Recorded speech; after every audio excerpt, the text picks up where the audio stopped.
ওয়ালাইকুম ভিউয়ার, আজ নিয়ে চলে আসলাম আপনাদের মাঝে 800VA 1500A সোলার একটা ইনভার্টার। তো এটা আমাদের কাছে পাঠিয়েছে আদমদিঘি থেকে কামাল ভাই। এটার লাইন দেওয়ার পর এখানে আউটপুট দেয় না, মানে লোড চলে না, এই কথা বলে কিন্তু আমাদের কাছে পাঠিয়েছে। তো আমরা এটা সর্বপ্রথম খুলে দেখবো যে আসলে সমস্যাটা কি এবং সমাধান করার চেষ্টা করব এবং আপনাদের মাঝে দেখানোর চেষ্টা করব যে আসলে এটা কিভাবে রিপেয়ার করা সম্ভব। অবশ্যই ভিডিওটি জুড়ে থাকবেন, তাহলে অনেক কিছু বুঝতে পারবেন যে আসলে ইনভার্টার গুলা কিভাবে রিপেয়ার করতে হয়, কি সমস্যা হলে কি হয়ে থাকে। ভাই অল্প কিছুদিন ইউজ করেছিল, এই যে দেখতে পাচ্ছেন সোলার ইনভার্টার। এটা সম্ভবত 800 ওয়াট, হ্যাঁ 800 ওয়াট একটা ইনভার্টার। তো সর্বপ্রথম আমরা ইনভার্টারটি লাইন দিয়ে দেখি যে আসলে সমস্যাটি কোথায়। করে নিচ্ছি ব্যাটারিতে। অবশ্যই আমরা লাল টার্মিনালটি একদম লাগিয়ে দেবো না, ভিতরে আমাদের শর্ট থাকতে পারে। তো আমরা যেভাবে সর্বপ্রথম লাগাবো আমি আপনাদেরকে একটু দেখিয়ে দিচ্ছি। হালকা আমরা টাচ দিয়ে দেখবো যে আসলে আমাদের বেশি ফায়ারিং করে কিনা। যদি আমাদের বেশি ফায়ারিং না করে সেই ক্ষেত্রে আমরা লাইনটা দিতে পারি, আর যদি বেশি ফায়ারিং করে তাহলে কিন্তু আমরা লাইনটা দেবো না, ভিতরে কিন্তু একদম পুড়ে নষ্ট হয়ে যেতে পারে। তো আমাদের কিন্তু দেওয়া শেষ, এখন আমরা সুইচটা দিয়ে দিলাম আমাদের অন, ইনভার্টার অন সুইচটা দিয়ে এখন দিয়ে দেখবো। হ্যাঁ, তো আমাদের ইনভার্টারটি তার মানে শর্ট নাই, বুঝতে পারলাম। আমরা এটা একটু লাগিয়ে দিব। তো এখন যদি আমরা ইনভার্টারটি চালু করি, দেখতে পাচ্ছেন এখানে কিন্তু ফল্ট বাড়তি মানে এরর দেখাচ্ছে, ইনভার্টার এরর দেখাচ্ছে একটা। তো যেহেতু এখানে ইনভার্টারটি সম্ভবত আউটপুট লাইনে মানে লাইনে কোনো ফল্ট আছে, সেই কারণে কিন্তু এখানে ইনভার্টার এরর দেখাচ্ছে। আমরা সাথে সাথে লাইনটা খুলে দিব। অবশ্যই লাগিয়ে রাখলে কিন্তু আমাদের মসফেট গুলা বা অন্যান্য পার্টস আছে সেগুলা ক্ষতিগ্রস্ত হতে পারে, সেই কারণে আমরা লাগিয়ে রাখবো না, সাথে সাথে খুলে ফেলবো। তো আমরা এখান থেকে সার্কিটটি বের করে নিয়ে তারপরে দেখবো যে আসলে সমস্যাটি কোথায় বা কিভাবে আমরা এটা রিপেয়ার করা যায়। তো ভিডিওটি ভালো লাগলে অবশ্যই লাইক কমেন্ট শেয়ার করে দিবেন, আপনার মতামত কমেন্ট বক্সে জানিয়ে দিবেন। এরকম ইনভার্টার ভিডিও দেখতে হলে আমাদের চ্যানেলটি অবশ্যই সাবস্ক্রাইব করে রাখবেন। আমরা কিন্তু প্রতিনিয়ত ইনভার্টার রিপেয়ার করা ভিডিওগুলো আমাদের ইউটিউব চ্যানেলে আপলোড দিয়ে যাচ্ছি। হয়তো এর ভেতরেও আপনি ভিডিও দেখলে পরে কিছু হলেও ধারণা আসতে পারে। অবশ্যই ভিডিওগুলো ফুল কন্টিনিউ করবেন। আমরা ইনভার্টারটি সর্বপ্রথম খুলে নিব, একদম সার্কিট থেকে এখান থেকে বের করে নিব, যাতে আমাদের কাজ করতে সুবিধা হয়। এখানে আমরা খুলছি, আর যে বিষয়গুলা লক্ষ্য করতেছি এখানে অনেক বড় মাপের ভালো ভালো অনেক স্পেট ইউজ হয়েছে, দেখতে পাচ্ছেন। এটা কিন্তু একটা কিচেনের নাটগুলো আছে, সেগুলো খুলে নিব যাতে আমরা সার্কিটটা এখান থেকে একদম বের করতে পারি। যেহেতু আমাদের সার্কিটে কাজ করতে হবে, আমরা ফিটিং এর পর কিন্তু কোনো চেক দিতে পারবো না বা কোনো কাজ করতে পারবো না, কারণে আমাদের সার্কিটটা একদম বের করে নিতে হবে ভিতর থেকে। অবশ্যই খোলার সময় একটা জিনিস লক্ষ্য করতে হবে যে কোন পার্টস বা কোন হিক্সেনটা কোন জায়গায় ছিল, কোন নাট। আমরা কিন্তু সেম ভাবে যেখান থেকে খুলবো সেখানেই কিন্তু দিয়ে দিব। তো আমরা এটা যেখানে থেকে খুলছি, এটা যেখানে থেকে খুলছি, অন্যান্য যেসব পার্টস গুলো যে জায়গা থেকে খুলবো অবশ্যই লাগানোর সময় সেইভাবেই লাগাবো। আমরা সার্কিটটি সাইডের থেকে তারটা দিয়ে বের করে নিলাম। আমাদের বডিটা একদম ফাঁকা হয়ে আছে।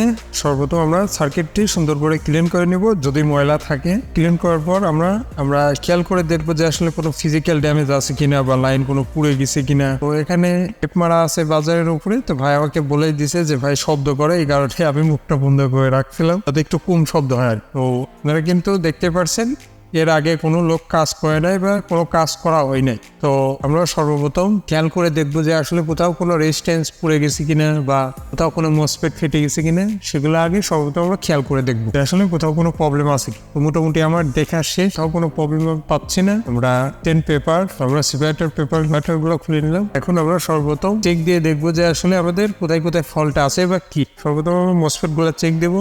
আমাদের গুলা ডায়োড, এই দুইটা কিন্তু আমাদের ডায়োড গুলা শর্ট থাকতে পারে, বা আমাদের যেহেতু ইনপুট লাইনে কোনো সমস্যা দেখাচ্ছে না, আমাদের আউটপুট লাইনের সমস্যা দেখাচ্ছে। সর্বপ্রথম আমরা আউটপুট লাইনের মসফেট গুলা চেক দিব। আউটপুট লাইনের মসফেট গুলা চেক দিতে হলে আমাদের সর্বপ্রথম বুঝতে হবে যে আমাদের আউটপুট লাইনটি কোনটা। তার জন্য আপনাদেরকে আমি বলে দিই, আপনারা বুঝবেন কিভাবে যে ইনপুট লাইন কোনটা আর আউটপুট লাইন কোনটা।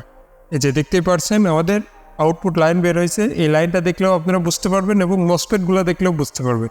সহজ ভাষায় যদি আমি বলি, তাহলে যে ইনপুট আউটপুট লাইনটা বের হয়েছে মানে কারেন্টের 220 ভোল্ট যেখান থেকে বের হয়েছে, তার আশেপাশে যে মসফেটগুলো পাবেন সবগুলোই আমাদের AC MOSFET, AC side MOSFET মানে আমাদের আউটপুট লাইন মসফেট। যে দিক দিয়ে দেখবেন যে ব্যাটারি লাইন ইন হয়েছে, তার আশেপাশে যতগুলো মসফেট দেখবেন ওগুলো ইনপুট লাইনের মসফেট। তো আমরা আউটপুট লাইনের মসফেটগুলো একটু চেক দিব। চেক দেওয়ার জন্য ওটা করে নিলাম। তো আমরা কন্টিনিউ মোডে দিয়ে দেবো, দিয়ে এখন আমরা চেক দেবো যে আসলে আমাদের মসফেটটা শর্ট দেখাই। আমরা অবশ্যই আরো দিকে উলাট পুলাট লাগাই দেখবো, চেক করে কোনো একটা মসফেট শর্ট দেখাই কিনা।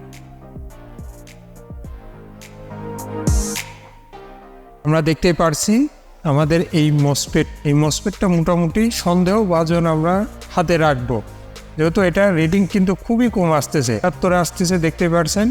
78, এই যে এখন আবার 88, 87, মানে এক কথায় 100-র উপরে যাচ্ছে না। দেখতে পাচ্ছেন, আমরা একটু উলট পালট করে লাগাই দেখবো। হ্যাঁ, দেখতে পাচ্ছেন 85। আমাদের এই মসফেটটা হালকা শর্ট মনে হচ্ছে, শিওর দিব না, শর্ট মনে হচ্ছে, এটা আমরা দেখে রাখবো। আমরা এটা যদি আপনাদেরকে মেপে দেখাই তাহলে এটার কিন্তু কোনো রিডিং দেখাচ্ছে না।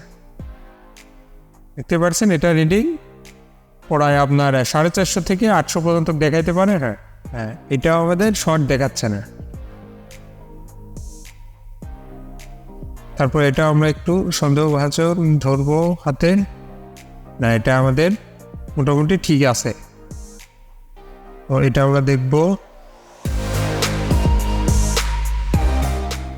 যেহেতু আমাদের ফিল্টারে ভোল্টেজ থাকে, মানে লাইন ধরে আছে, কিছু লাইনের কারণে কিছু রিডিং হালকা দেখাইতে পারে, কিন্তু আমাদের এটা একদম অবিশ্বাস্য রিডিং দেখাচ্ছে, মানে একদম শর্ট কোয়ালিটি। তার আগে আমরা এইসব সাইড মসফেটগুলো একটু চেক দেবো আসলে এগুলো শর্ট দেখায় কিনা।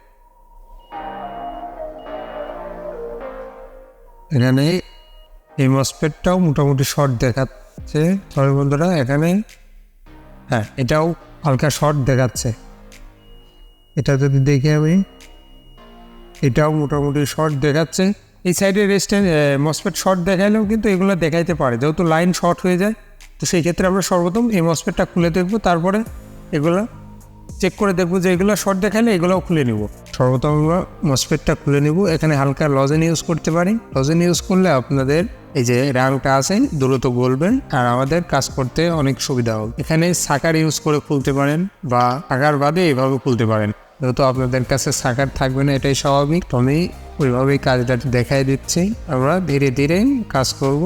তাড়াহুড়া করলে কিন্তু বোর্ডের থেকে লাইন উঠে গেলে কিন্তু আমাদের আরো প্রবলেম হয়ে যাবে। তো মোটামুটি আমরা এখান থেকে মসফেটটা খুলে নিয়েছি। তো সর্বপ্রথম আমরা খুলে মসফেটের নাম্বারটা একটু লক্ষ্য করে দেখবো। দেখতে পাচ্ছেন এখানে 24N50 মসফেট ইউজ হয়েছে। এখানে আপনারা 23N50, 23N60, 24N50 এর থেকেও ভালো ভালো মানের মসফেট ইউজ করতে পারেন। আশা করি কোনো সমস্যা হবে না। তো আমরা সর্বপ্রথম এই মসফেটটি একটু চেক দিয়ে দেখবো যে আসলে আমাদের মসফেট গুলো শর্ট নাকি। আমরা মাল্টিমিটার দিয়ে বা ডিজিটাল মিটার দিয়ে, যে কোনো মিটার দিয়ে কিন্তু আপনারা মসফেটগুলো চেক দিতে পারবেন।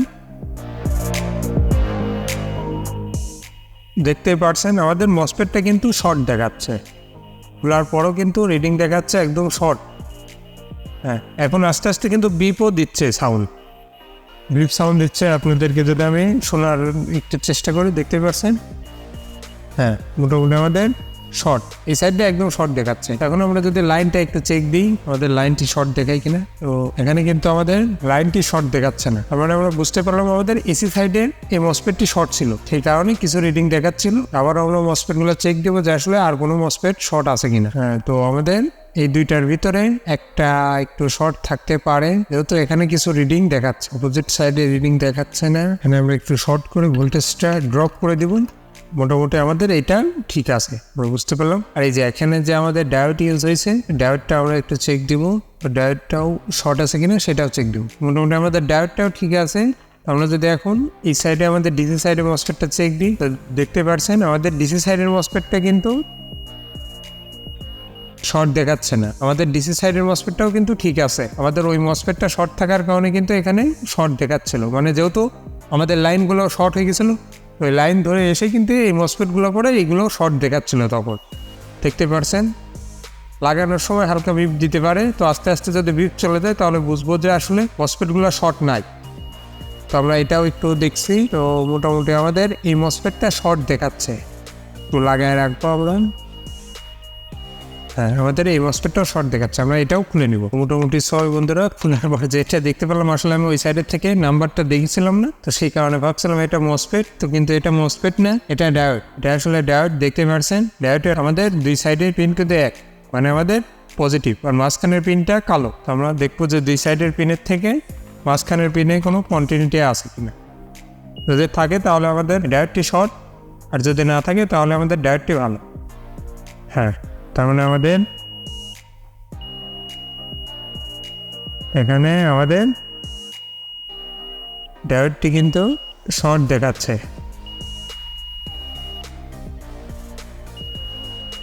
আমাদের ডায়োডটিও কিন্তু শর্ট দেখাচ্ছে, আমরা ডায়োডটিও চেঞ্জ করব।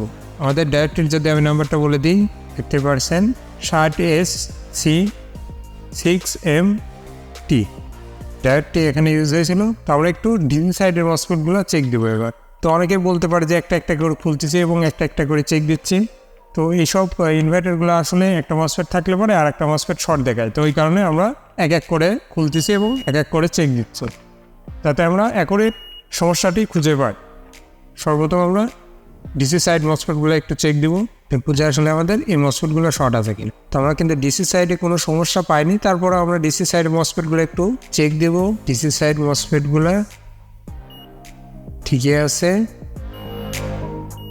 আমাদের ডিসি সাইড এই মসফেটগুলো ঠিক আছে। আমরা এখানে কিছু মসফেট ইউজ হয়েছে, এগুলো একটু দেখবো। ডিসি সাইড মসফেট কিন্তু একদম কমপ্লিট। এখানে আমি নতুন নতুন কিছু মসফেট ইউজ করছি বন্ধুরা। এখানে কিন্তু আমরা মসফেট এবং ডায়োডগুলো লাগিয়ে নিয়েছি।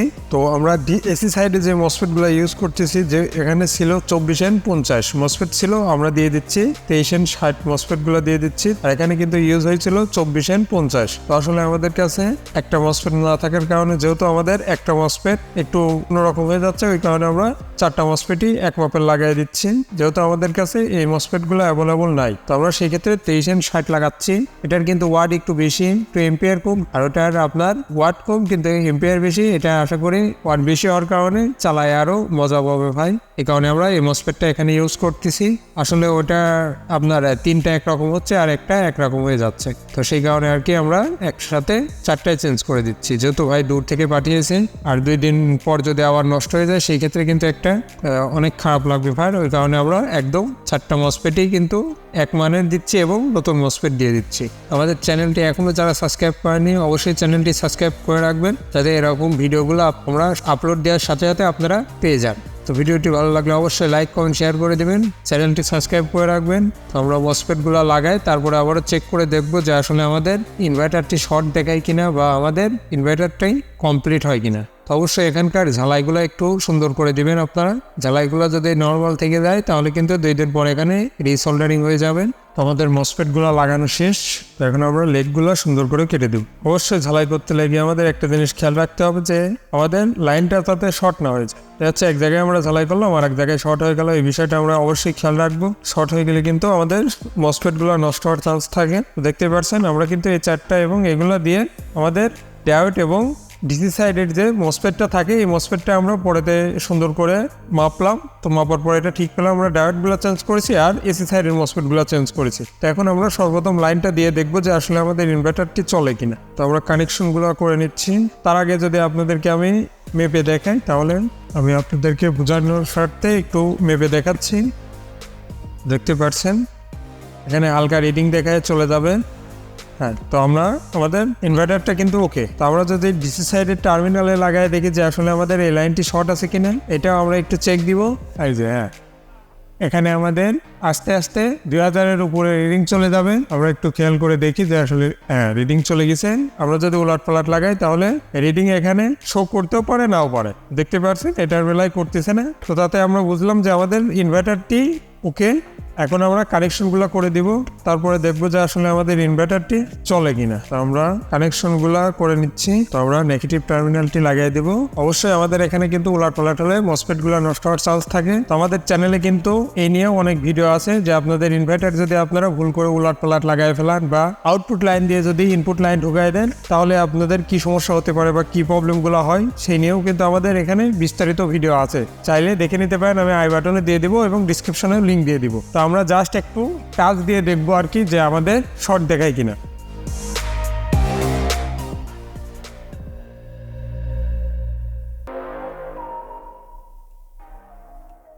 সরি বন্ধুরা, আমাদের সুইচটা সম্ভবত শর্ট হয়ে গেছে।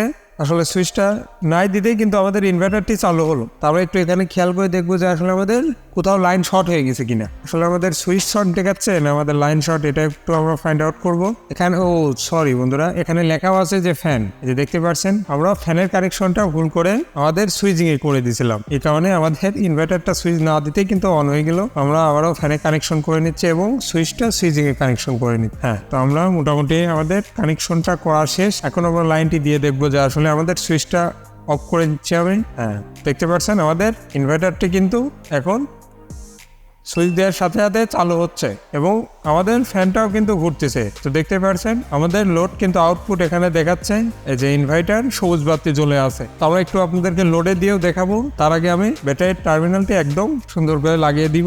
টার্মিনালটি লাগিয়ে দিয়ে অবশ্যই আমরা এম্পিয়ারটি চেক দিব যে আসলে আমাদের কত এম্পিয়ার টানে। লোড ছাড়া আমাদের এম্পিয়ারটি কত টানে এটা একটু খেয়াল করবো আমরা। দেখতে পাচ্ছেন একদম 0 এম্পিয়ার টানতেছে, মানে আমাদের লোড নাই। এক মসফেটের থেকে আরেক মসফেটের বডি যাতে শর্ট না হয় আমরা এইভাবে একটু হাত দিয়ে দিয়ে দেখবো যে আসলে মসফেট হিট হয় কিনা। যদি আমাদের আরেকটা থেকে আরেকটা শর্ট হয়ে যায় তাহলে কিন্তু শক করতে পারে বা আমাদের মসফেটগুলো নষ্ট হওয়ার চান্স থাকে। তো আমরা প্রত্যেকটা মসফেট দেখবো যে আসলে হিট হচ্ছে কিনা। তো যেহেতু আমরা লোড দিই নাই সেই ক্ষেত্রে কিন্তু আমাদের মসফেটগুলো হিট হবে না বা এম্পিয়ার টানবে না। আমি এখন একটু লোড দিয়ে দেখছি তাহলে আমাদের ইনভার্টারটা ওকে আছে কিনা। তো আমি 100 ওয়াট একটা এলইডি এখানে লাগাচ্ছি।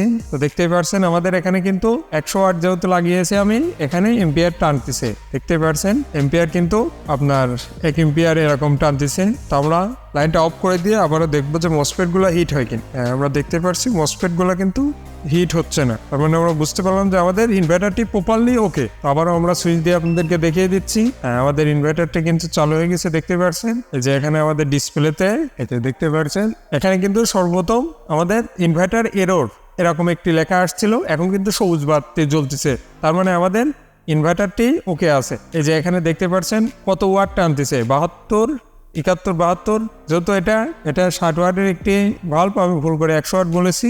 60 ওয়াটের ভাল্ব, এখানে ওয়াট কিন্তু এরকম টানতেছে, একটু বেশিই টানে। আর এখানে 12 ভোল্ট এত ঢুকেছে এবং আউটপুট হচ্ছে এত। আমি যদি একটু লোড বাদ দিয়ে দিই, যদি আপনাদেরকে দেখাই আমি লোড বাদে, এখানে আমাদের ভোল্টেজটা কিন্তু ঠিক দেখাচ্ছে কিন্তু লোড কিন্তু একদম কম দেখাচ্ছে। তো তাতে আমরা বুঝতে পারলাম যে আমাদের ইনভার্টারটি তার মানে ওকে। তো আমরা সর্বপ্রথম ইনভার্টারটি এখন সেট করে নেব। তো দেখতে পেলেন যে আমাদের মসফেটটি শর্ট ছিল, আমাদের মসফেটটা কিন্তু একটা শর্ট ছিল। তো আমরা সেম মাপের মসফেট কিন্তু পাই নাই, সেই কারণে কিন্তু আমরা 4টায় চেঞ্জ করে দিয়েছি। যেহেতু ভাই দূর থেকে পাঠিয়েছে, যদি একটা এমন তেমন হয় তাহলে নষ্ট হওয়ার চান্স কিন্তু থাকে। এই কারণে কিন্তু আমরা 4টায় চেঞ্জ করে দিয়েছি এবং আমরা ডিসি সাইডের ডায়োডটাও কিন্তু চেঞ্জ করে দিয়েছি। তো এখন আমাদের ইনভার্টারটি ওকে। আমরা এখন ফিটিং করে নেব সর্বপ্রথম। তো অবশ্যই ইনভার্টারটা ফিটিং করার সময় আমাদের খেয়াল রাখতে হবে যে সেপারেটরগুলো অবশ্যই দেখে শুনে ঠিকভাবে লাগাইতে হবে। এটা যদি উলাটপালাট হয় সেই ক্ষেত্রে কিন্তু সমস্যা হওয়ার চান্স থাকে। তো আপনারা চাইলে থার্মাল পেস্ট দিয়ে দিতে পারেন। আমি এখানে হালকা ইউজ করব মসফেটের পিছনে। তো ভিডিওটি ভালো লাগলে অবশ্যই লাইক, কমেন্ট, শেয়ার করে দেবেন। আপনার মূল্যবান মতামত কমেন্ট বক্সে জানিয়ে দিবেন। আর যারা আমাদের কাছ থেকে ইনভার্টারগুলো রিপেয়ার করাতে চান তাহলে অবশ্যই আমাদের হোয়াটসঅ্যাপ নাম্বারে যোগাযোগ করতে পারেন। আপনারা আমাদের ফেসবুক পেজে মেসেঞ্জারে নক দিলে কিন্তু একটা নাম্বার সরাসরি চলে যাবে, এই নাম্বারে আমাদের সাথে যোগাযোগ করতে পারেন। আপনার সমস্যা নিয়ে অবশ্যই আপনাদেরকে সঠিক সাজেশন দেওয়ার চেষ্টা করব। আমি যতটুকু জানি আর কি সেখান থেকে আপনাদের সাথে কথা বলার চেষ্টা করব। তো আবারও আমরা ফিটিং করে নিচ্ছি। ফিটিং করে আবার একটু চালায় দেখবো যে আসলে আমাদের ফিটিং করার পর কোনো প্রবলেম হয় কিনা। এটা দীর্ঘ টাইম একটু চালায় দেখবো যে আসলে কোথাও কোনো প্রবলেম হয় কিনা। যদি না হয় ইনশাল্লাহ কাল সকালে এই ইনভার্টারটি চলে যাবে তার গন্তব্য স্থানে। আবারও চালু করে দেখাচ্ছি আপনাকে। তো দেখতে পাচ্ছেন এখানে কিন্তু কত ওয়াট টানতেছে। আমি যদি এম্পিয়ার মিটার দিয়ে মেপে দেখাই, দেখতে পাচ্ছেন এখানে কিন্তু মোটামুটি 1 এম্পিয়ার মতো টানতেছে। তো যখন আমরা লোড আরো দেবো আরো কিন্তু এম্পিয়ার টানবে। অবশ্যই ভিডিওটি ভালো লাগলে লাইক, কমেন্ট, শেয়ার করে দেবেন। আমাদের চ্যানেলটি সাবস্ক্রাইব করে রাখবেন যাতে আমাদের ভিডিওগুলো সবসময় ছাড়ার সাথে সাথে আপনাদের কাছে চলে যায়। তো এখানে বিদায় নিচ্ছি, দেখা হবে পরে কোনো ভিডিও।